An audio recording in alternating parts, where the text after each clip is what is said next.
ये आरएसएस वाले कहते हैं हम राष्ट्रवादी हैं, आरएसएस वाले कहते हैं हम देशभक्त हैं।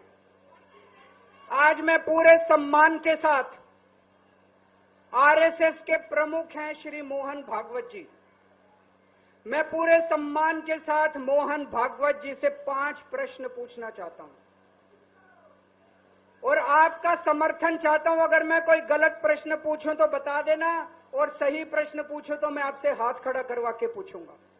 मेरा पहला प्रश्न है मोहन भागवत जी से, जिस तरह मोदी जी देश भर में लालच देके या ईडी और सीबीआई की धमकी देके डरा के दूसरी पार्टी के नेताओं को तोड़ रहे हैं, पार्टियां तोड़ रहे हैं, सरकारें गिरा रहे हैं, क्या ये देश के लिए सही है? मैं मोहन भागवत जी से पूछना चाहता हूं, क्या आप नहीं मानते कि ये भारतीय जनतंत्र के लिए हानिकारक है? पूछना चाहिए कि नहीं पूछना चाहिए मोहन भागवत जी? मेरा दूसरा प्रश्न है उनसे, देश भर में सबसे भ्रष्टाचारी नेताओं को मोदी जी ने अपनी पार्टी में शामिल करवा लिया। जिन नेताओं को कुछ दिन पहले मोदी जी ने खुद सबसे भ्रष्टाचारी बोला, जिन नेताओं को अमित शाह जी ने खुद भ्रष्टाचारी बोला, कुछ दिन के बाद उनको बीजेपी में शामिल करा लिया। मैं मोहन भागवत जी से पूछना चाहता हूं, क्या इस प्रकार की राजनीति से आप सहमत हो? क्या आपने कभी ऐसी बीजेपी की कल्पना की थी? पूछना चाहिए कि नहीं पूछना चाहिए मोहन भागवत जी से? मेरा तीसरा प्रश्न है मोहन भागवत जी से, बीजेपी आरएसएस की कोख से पैदा हुई है कि नहीं है?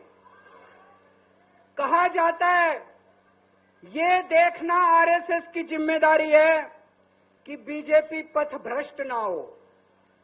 मैं मोहन भागवत जी से पूछना चाहता हूं, क्या आप आज की बीजेपी के इन कदमों से सहमत हैं? क्या आपने कभी मोदी जी से ये सब ना करने के लिए बोला? मोहन भागवत जी बताएं कि क्या आपने मोदी जी को ये सब गलत हरकतें करने से रोका कभी? पूछना चाहिए नहीं पूछना चाहिए? मेरा चौथा प्रश्न है मोहन भागवत जी से, जेपी नड्डा जी ने लोकसभा चुनाव के दौरान उन्होंने कहा कि बीजेपी को अब आरएसएस की जरूरत नहीं है।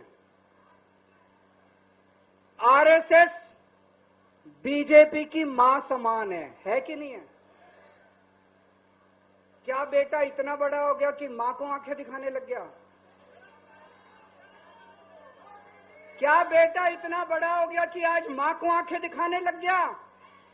जिस बेटे को पाल पोस के बड़ा किया, जिस बेटे को प्रधानमंत्री बनाया, आज वो बेटा पलट के मां को अपनी आंखें दिखा रहा है। मातृतुल्य संस्था आरएसएस, आज वो बेटा अपनी मातृतुल्य संस्था को आंखें दिखा रहा है।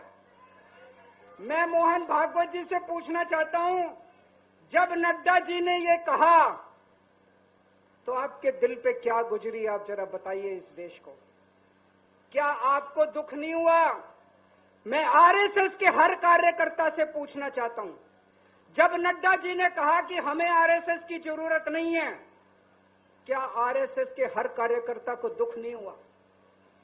मेरा 5वां प्रश्न मोहन भागवत जी से मैं कहना चाहता हूं, आप ही लोगों ने मिलकर कानून बनाया था कि 75 साल के होने पे कोई भी व्यक्ति रिटायर होगा। इस कानून के तहत आडवाणी जी को रिटायर कर दिया, मुरली मनोहर जी जैसे बड़े बड़े नेताओं को रिटायर कर दिया, बीसी खंडूरी जी को रिटायर कर दिया, कलराज मिश्र को रिटायर कर दिया, शांता कुमार को और पता नहीं कितने लोगों को रिटायर कर दिया। अब अमित शाह जी कह रहे हैं कि ये नियम मोदी जी पे लागू नहीं होगा। तो मैं मोहन भागवत जी से पूछना चाहता हूं, क्या आप इससे सहमत हो कि जो नियम आडवाणी जी पे लागू हुआ वो मोदी जी पे लागू नहीं होना चाहिए?